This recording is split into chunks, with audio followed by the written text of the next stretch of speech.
I am fortified by love. All the love I need is inside of me because translucent walls and open arms are not built from fear. And while I'm told that I am strong, it's only because my loud mouth and articulate phrases fool sensibilities that I am not vulnerable. But honey, I'm a child in a world of adult problems, and I hope that this blanket I've tied around my neck will transform into a cape just with the power of my will, because I want to be a superhero and help save those who need it. But the reality is that you can only save yourself. I love you, and you can't feel it. I wish you could see how monumental your existence is, because you're living on a world that is seeded by exploded stars. We are made from the stars, so there's no need to question your worth, because stars don't need to.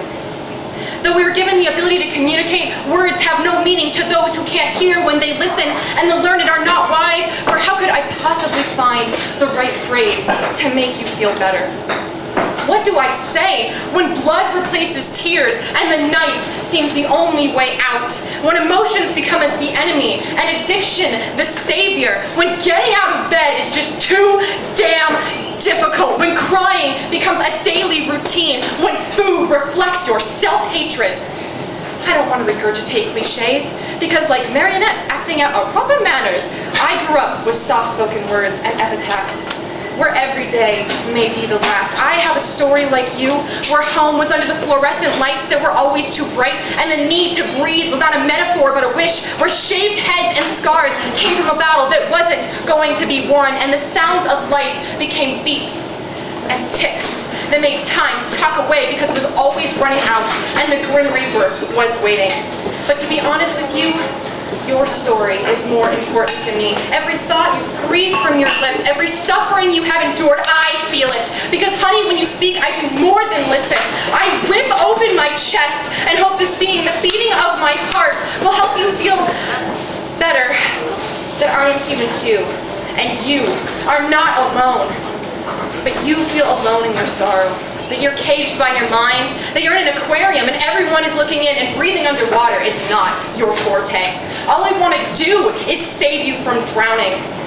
And I know that if you felt that somebody loved you, maybe you could find the strength to swim. We can talk till we run out of time, till we run out of hope, till we run out of tears, but the reality is that I love you and you can't feel it. I am fortified with love, so take some of mine, because you haven't learned how to love yourself yet. And I don't need fortifications, because who needs walls when the only enemy is yourself?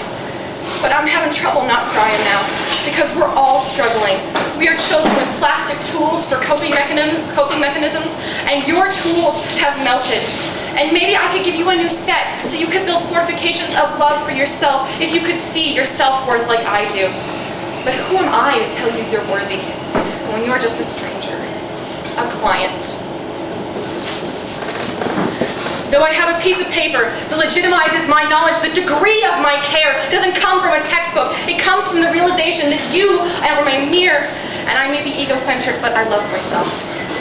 And love shouldn't have to be hoarded for a rainy day, because every day in your world, it's pouring. And though you are a stranger, I see you as family, because you're more than a client. You are human. And it doesn't matter what you did or who did what to you, because you deserve love. And if you won't give it to yourself, I would give it to you. But I am your therapist. I love you, but you can't feel it.